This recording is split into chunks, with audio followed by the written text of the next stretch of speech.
Welcome everyone to today's episode of the Dough Doctor. This is the show where we answer your baking questions so that you can get back into the kitchen and do what you love best, which is baking. I'm your host and baking expert, Chef Colette, and I'm so thrilled to see you today. I have a great show planned for us today. So excited. But we're going to start with actually the demo, and then I'm going to sail into the questions. So you know me, oftentimes we start in flashback because we are, of course, Hollywood adjacent here in Los Angeles. Well, at least I am. And so I wanted to have a big reveal. So I wanted to bake the sticky buns that I've been proofing for the last hour so you could see how beautifully puffy they are and how pretty much the cracks have filled in, and they look like they have taken a breath, right? Don't I look just like these sticky buns? And now they're ready to go in the oven. There's one more test. You can squeeze the sides, and if your finger imprint stays, they're ready to bake. But what's important with sticky buns is that you bake them on a lined baking sheet, because whether you bake them in a pan or you do them individual like this, that filling can bubble up, bubble over, burble up, burble over, and then start burning on the bottom of your oven. So we want to have a lined pan just like that. The oven is at 350 degrees because that's what we bake cinnamon rolls and sticky buns at. We usually don't like to go any higher because they're rich and full of sugar. And they're going to bake for we'll check them in about 22 minutes. All right? So,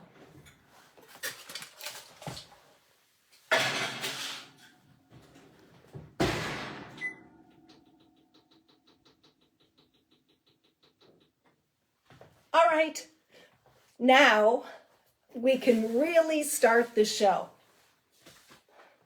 So while those sticky buns are baking, so we can have our big review, you guys can review the reveal at the end of the show. That's going. I'll show you how I got there in just a few minutes. But first, I want to start with some great tags that came in over the past couple of weeks. I had a lovely tag from our baker Cyrus, who sent in a photo of his Super Bowl cake, which was a lovely white cake and vanilla buttercream and decorated with raspberries. Cyrus, really well done, super fun. And then Chef and Nod 247 tagged me in a great post that he did about the history of the donut in Los Angeles. He went around to all the famous donut shops and then gave a history of the pink box. No matter where you live, you might get your donuts in a pink box.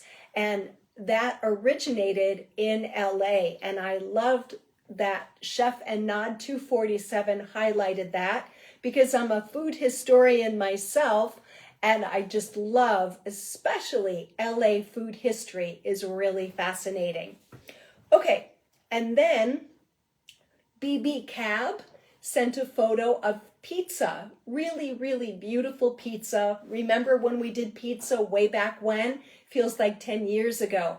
And it was just gorgeous. Beautiful bake on that. Excuse me, guys. I'm getting frog-like. Hello and bonjour, everybody who is joining us. So awesome to see you. So those were the 3 tags from last week. Please remember to tag me in your beautiful bakes or your baking adventures so that I can give you a shout out, because this show is all about you and I want to celebrate your beautiful bakes. Okay, let's get into the questions. And the first question was actually, I just want to give it was a long question. I actually answered it privately because one of our bakers, Bon Vivant, she has started a business. So she had questions related to her baking business. I do, bakers, want to make one point. She had some very, she had equipment questions and production questions. And I don't know if I've told you, you may already know, some of you may already know, but I spent 5 years, not only did I work as a production baker in various hotels, restaurants, and bakeries throughout my on-ground career, but I also taught production baking for 5 years. So I have had a fair amount of experience, and I hope that my advice helped. But what I wanted to say to the general audience is sometimes when you're an excellent baker, your friends and family may suggest that you go pro and start a business. Some of you in the audience may already have that business. And my message is, know what you can handle, know your workload, and if you need to say no, because people will have many suggestions and many ideas, do it. You have to take care of yourself first, or those cupcakes never get made. So that's bon vivant. As I said, the questions are answered. But to you, my general audience, you might have gone pro. You might be thinking of going pro because we love baking and it's so lovely. And it's such a great way to spread joy. As I always say, baking makes life sweet, but it is an extra layer when we start to do it as a business. And so I want you to own your no, all right? Because you might need it. So moving on, in Wednesday's post, I was making fondant because I had a demo for my Escoffier cake class and I needed to be ready. So I thought, why not film, talk, and make fondant all at the same time? So that post generated a question from one of our bakers, Shannon. And she asked me if I use marshmallows in my fondant. Do I make marshmallow fondant? The answer is yes, I often do. The recipe that was in that short video was actually a non-marshmallow fondant recipe. It was a traditional fondant recipe that actually used gelatin and glycerin. And I'm going to talk about gelatin in just a second and fondant making, a little bit more of a traditional fondant. One thing that's really lovely about marshmallow fondant for my cake, my cake bakers out there, it's got a lovely texture, it tastes good, and it has the glycerin and the gelatin, two key ingredients in regular rolled fondant. And this is the fondant that covers a cake, not a fondant that might be more like a flat icing that we would pour on coffee cake or Danish or something like that as a garnish. This is traditional. You saw it in the video. Those of you who saw it, this is a rolled fondant. So the answer to Shannon, yes, I do make it. That was not marshmallow fondant. Marshmallow fondant is easy and forgiving. I will at some point either do a demo or definitely post my recipe for marshmallow fondant. And that had Shweta, that had the film with the rolled fondant. Also got a question from Shweta, and she asked, she had tried to make marshmallow fondant and her gelatin didn't dissolve, and what was up with that? And I said, well, there was something wrong with the recipe. And here's the teaching moment, bakers. Whenever we are working with gelatin, whether you're making fondant, or you're making a panna cotta, or you're a mirror glaze, or some item that has gelatin in it, know this, that gelatin needs to be hydrated in 5 times its weight of cold liquid. It doesn't have to be water, though that's the most typical. But if you're surfing the internet and you come across a recipe where there's gelatin and it needs to be bloomed or dissolved in liquid. And that is it's a small amount of liquid or water. Flag. Find a better recipe. Gelatin must be hydrated in 5 times its weight to work properly. Otherwise, it's a hot mess. It can be dissolved in more than 5 times, but that 5 times is the minimum. So Shweta, I'm so sorry you ended up with a mess of powdered sugar and undissolved gelatin, and I can only imagine, but that was the reason, okay?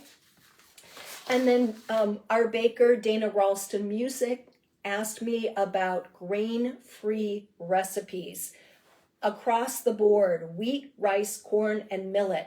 So my response, and I actually messaged back because this was specific, but I just wanted to also shout out to you guys in case you have a friend or family member in that situation. As far as like gluten-free flour blends, and they are not a sponsor, but Jules gluten-free flour, that's Jules, really excellent recipes, excellent support.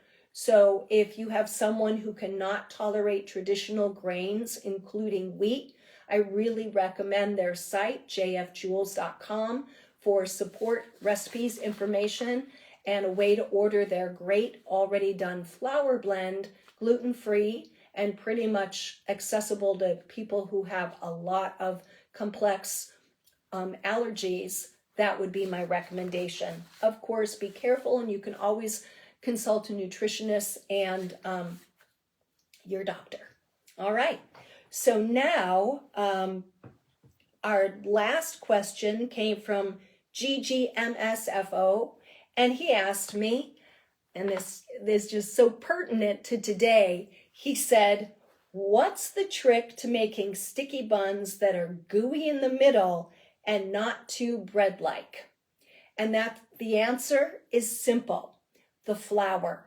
So for our sticky buns, we're going to use an unbleached all-purpose flour. Now, it's a yeasted dough, and normally we would reach for our bread flour, but we're going to use all-purpose flour, unbleached, always. Always search for that unbleached all-purpose flour that has a slightly lower protein content and will give our sticky buns and cinnamon rolls that light, fluffy interior. We also don't want to overbake them. It's a fine line, and that's why I got these into the oven first. It's the Goldilocks school of baking, bakers. We don't want to underbake them. We don't want to overbake them. We got to bake them just right. So sometimes they get hard in the middle. The other thing too is the way I'm going to show you how to do the filling. I think that can be a factor as well. So, all right. Any questions you might have, bakers, drop them in the comments below. And before I sail into demo, I am going to just check and make sure you guys are all right and that nobody has any burning questions. I don't see them. Some lovely hellos. It's just great to see you guys. It's awesome. Now, I am not going to demo mixing the dough. When I post the recipe on the website at bakingwithcolette.com, I will be very specific as to the mixing times.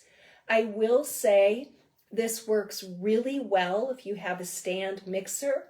You can definitely mix it by hand, but the dough, the base for our sticky buns, really gets a good long mix. So you're going to be looking at about 10 minutes of 10 minutes of kneading the dough by hand. Now, I see a question from Pistol Packing Mama. If you post a picture on Instagram, underneath it should say tag people, and you tap the photo, and then you can say Baking W Colette, and I'll get it. Okay? So, and that can be stories, that can be reels. It's not just limited to your posts. So, and please, please, because I'd love to see your beautiful work. So that's where was I?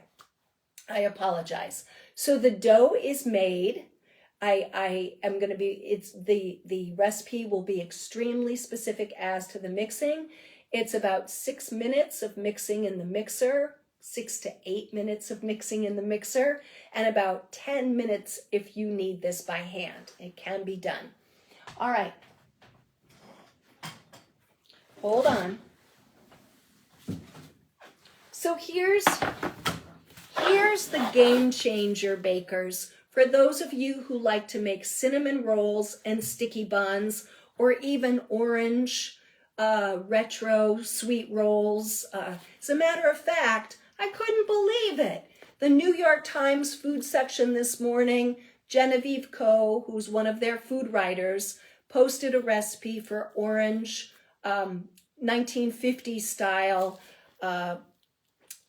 rolls, which are shaped and filled just like sticky buns and cinnamon rolls. They just happen to be orange flavored.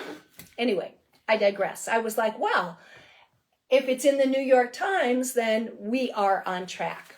So the game changer is the dough is cold. And also look, it's already in a rectangle shape. All right. So what that means is when we go to roll them out, we're part of the way there. For many, many years in baking, we roll things in balls. And we bulk fermented in bowls. But just know that if you're working flat, we can start flat. So for example, this dough was bulk fermented for 30 minutes right on this tray. And then it went into the refrigerator so it would be nice and cold. Because this dough, and you'll see when I post the recipe and you go to the website and you look at it, it has a fair amount of sugar and it has egg and butter. It's a sweet dough. So it can actually stay in the refrigerator without over fermenting for about 18 hours, which is great. That buys us some time. All right. No more than that though. After that, the yeast will begin to wake up, produce too much carbon dioxide gas, and then your cinnamon rolls will have an off flavor, kind of like a frat boy beer party smell and flavor from the alcohol. No shade to frat boys, but you guys know what I mean. Okay, so since we're already there, and I'm using my Silpats, I'm just gonna, and I saw the gelatin, Katie Mulan, I saw the gelatin question, and we will get to that. So I just want you guys to know I'm on my game. I'm trying to be on my game and making sure I get your questions.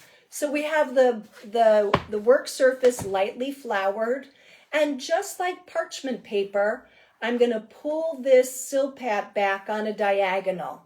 This works for your cakes as well, bakers, because the dough, it won't rip. Sometimes if we pull straight on, we get excess and rippage and cake, and so always that diagonal pull. So now what I'm going to do is I'm going to roll this out into a rectangle that's 1/4 inch thick, and then we'll check the measurements. All right. And then also I want you to know that I have a 9x13 pan prepared. It doesn't have to be a glass pan, but I kind of like the glass pan because you can really see what's going on. All right. We're also going to make a pan spread that's going to go in the bottom of that pan. Actually, I'm going to get that started while we're rolling out. So always I'm going to cover the dough. I have my ingredients for the pan spread here. We're going to start with a pot. Do not have a heart attack. It is a lot of butter, but sticky buns were never dietetic. They are not something we want to eat every day, but they're such a lovely treat. I have more butter. Now for the pan smear, you'll see some recipes, and that's that lovely syrup.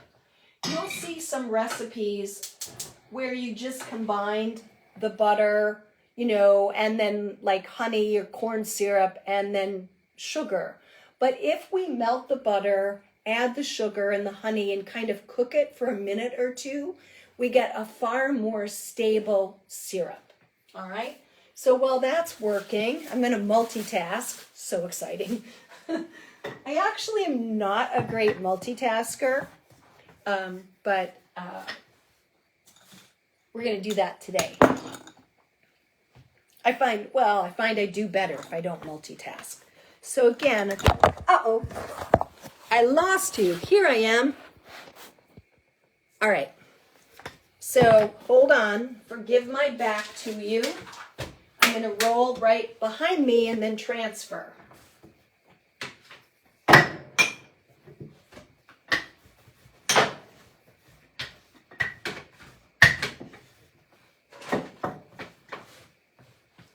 Great. And remember, we've rolled out so much dough on the show. What you want to do is you always want to use your best leverage. Know that you can always shift. You can always shift the dough. And I have my yardsticks, which are a standard 1/4 inch right here. And can you see where the dough is going oval? I don't like that. So I'm just going to stretch out the corners so that they are more squared off. If the dough tears a little bit, like mine just did, no worries. Just pinch it back together. Sweet dough is incredibly forgiving. All right. So we're at a 1/4 inch. I'm going to give it a 1/4 turn and clean it up. But look at this. I've melted the butter. Well, you can see the steam. And then I'm going to go ahead and I'm going to add the sugar. Yeah, it's a lot of sugar, but that's okay. Sticky buns. And then I'm using honey. You could, once you learn the technique, you can really go to town. You could use maple sugar and maple syrup and make a really lovely, a super lovely maple flavor profile sticky bun. Anyway, many possibilities. So I'm just going to cook this for a minute and then just let it, actually I'm going to pour it right away into the prepared pan and we'll finish these bad boys up. We have a minute on the cinnamon rolls in the oven. We'll take a look at how they look in the 22 minutes. I think they're going to need more time. Again, this cooking, sometimes it's called a schmear in different parts of the country, sticky bun schmear. I think that's an East Coast thing. But just cooking it, just letting it hold together, and then, I've run out of space. Well, I don't want to do that on my dough. It's all right. You'll see it.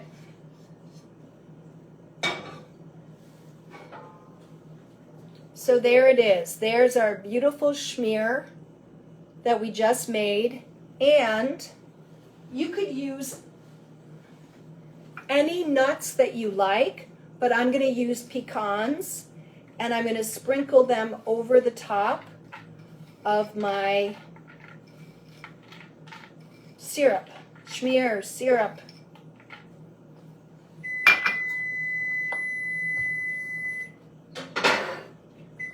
Okay. Oh my God. Oh, I wish you were here. It's so amazing.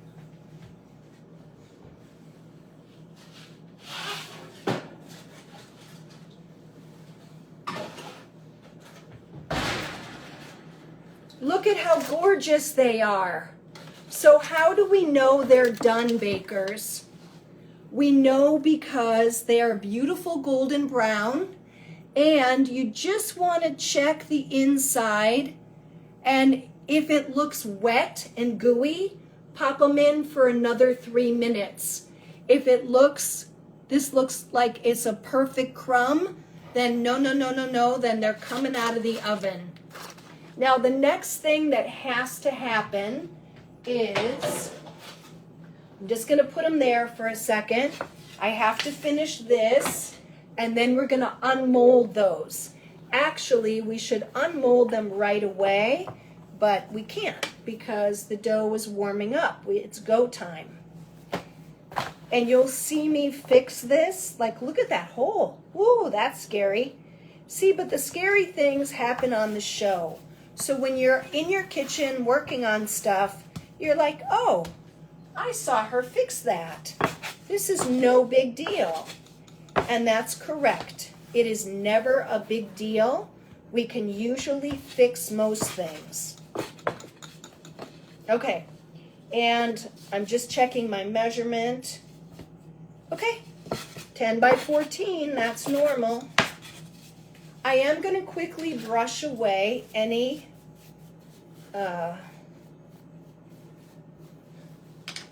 excess flour. And you have to be true to the rectangle. All right?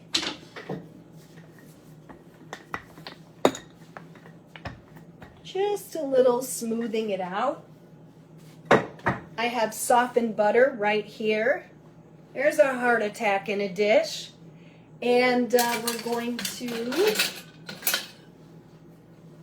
actually, we're going to just right at the top, we're going to mark a 1/2 inch with our ruler. And I'm going to spread the butter from here to here. All right? All this lovely soft butter, just like icing a cake. Just a thin layer. And then I have brown sugar and cinnamon that I'm going to put on top of this butter. That was the Cinnabon trick. They were the first ones to use brown sugar in the filling as opposed to regular granulated white sugar. And because there's more moisture in brown sugar, it really was genius. It helped the filling hold together really, really well. Now I have a little bit of butter left and I need every bit of it. So I'm scrounging for a spatula. When you're baking, bakers, remember recipes are written to use every bit. So scrape, scrape, scrape your dishes and your bowls. Okay, all right. So now, here's the filling already done, and I'm using all of it, every bit, and I'm going to scoot this all the way to the edges because you want to be able to have every roll be sumptuous, have enough of the filling and enough of the butter. Now this naked edge, that's so we get a good seal, okay? So now I'm going to begin to roll, not too tight, not too loose. Like I said, it's all Goldilocks. Now we're going to cut these with dental floss, and I know that's an old hack. You're like, oh my God, we've been doing that forever. You could also use a serrated knife, but not a chef knife and not a bowl scraper. We don't want to press down too hard on these cinnamon rolls. The other thing I'm doing is they like to bow in.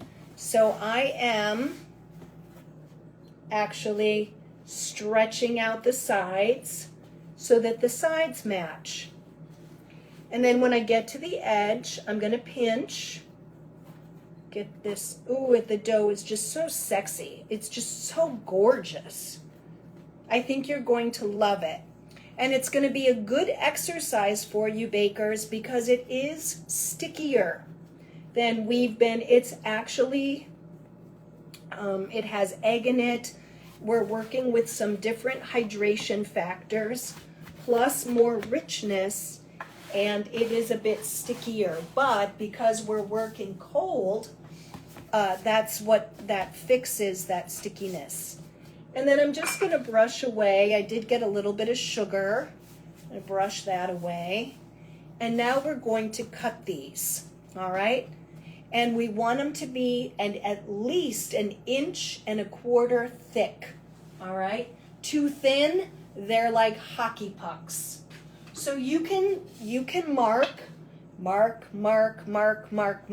or you can just cut. This is unflavored dental floss, though if you have cinnamon, that would work, huh?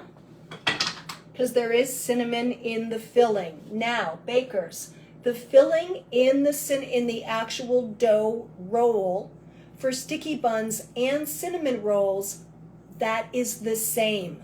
For the orange buns, it's different, but for these two varieties, it's the same. So I'm actually, another way you can do it like without measuring, if you're like, oh, I don't want to measure, and you want to work left to right, is you can, so I have the dental floss underneath, I'm right at the halfway point, I lift up my floss, and I pull. And you can see it didn't press down at all. And then what I'm going to do is I'm going to go, I could do in half here. All right.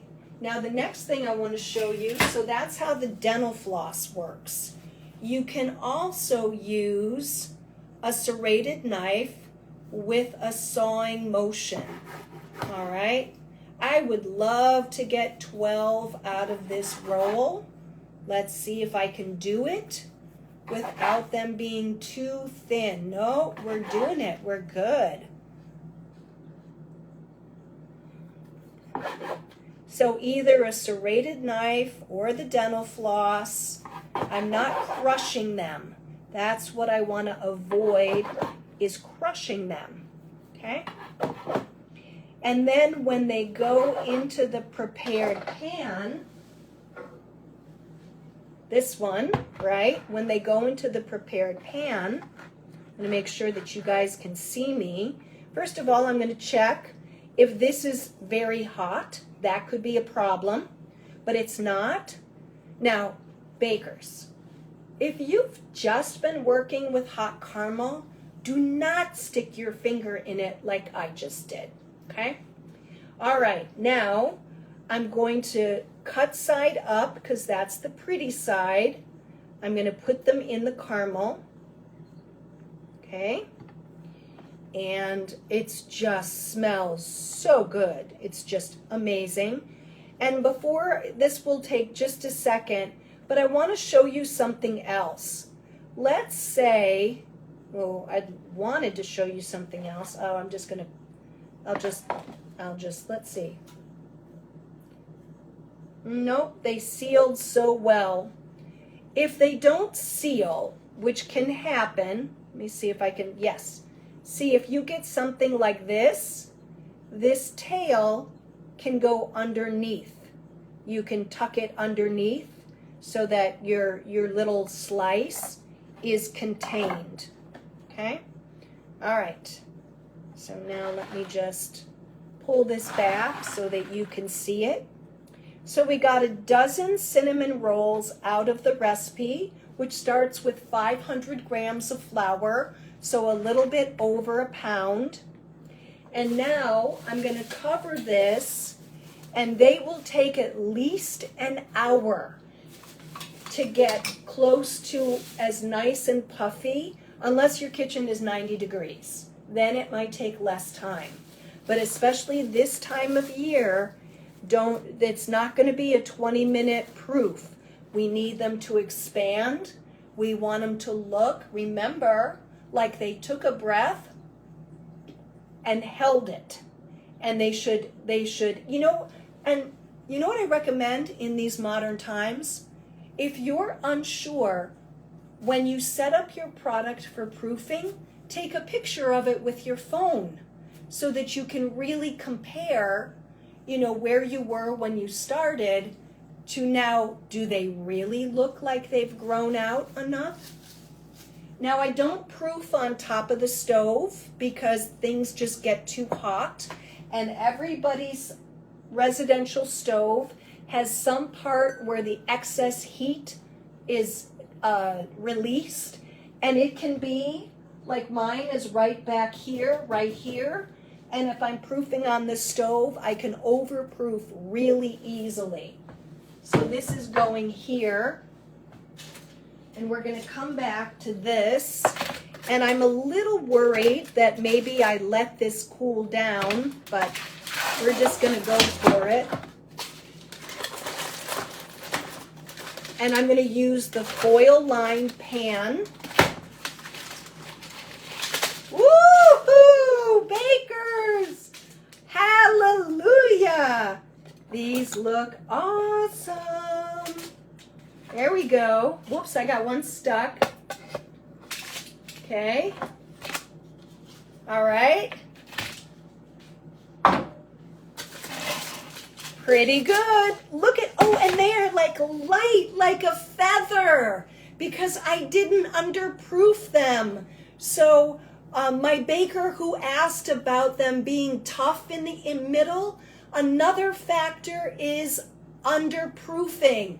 So make sure they get a good long proof. I do have some residue, so I'm going to pop this back in the oven. I'm going to set a timer, and I'll just scrape this on top. Now, normally you would have unmolded them right away, but we were live, we were in the show, and we had to just punt, right? We had to do what we needed to do. So bakers, the recipe for the sweet dough and the sticky buns will be live on the website early Monday morning. There'll be an Instagram post to remind you that the recipe is there. And so, really successful, really gorgeous. Their lightness, you guys would be, if you were here and you were picking them up, you'd be like, that is not a heavy cinnamon roll. Not at all. Or sticky bun, sorry. So bakers, that's our lesson, our demo for today. Thank you for the amazing questions. Now next week, we're going to be on a break.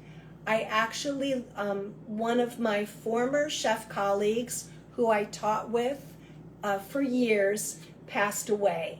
And I have to go to a memorial service next Saturday. I wasn't going to go, but then I felt like I need to go. And so we will be back here in 2 weeks, and I think that is going to be early March, that first Saturday in March. I think that's right. I don't know. Somebody, whatever is 2 weeks from today, we will be back here at noon Pacific.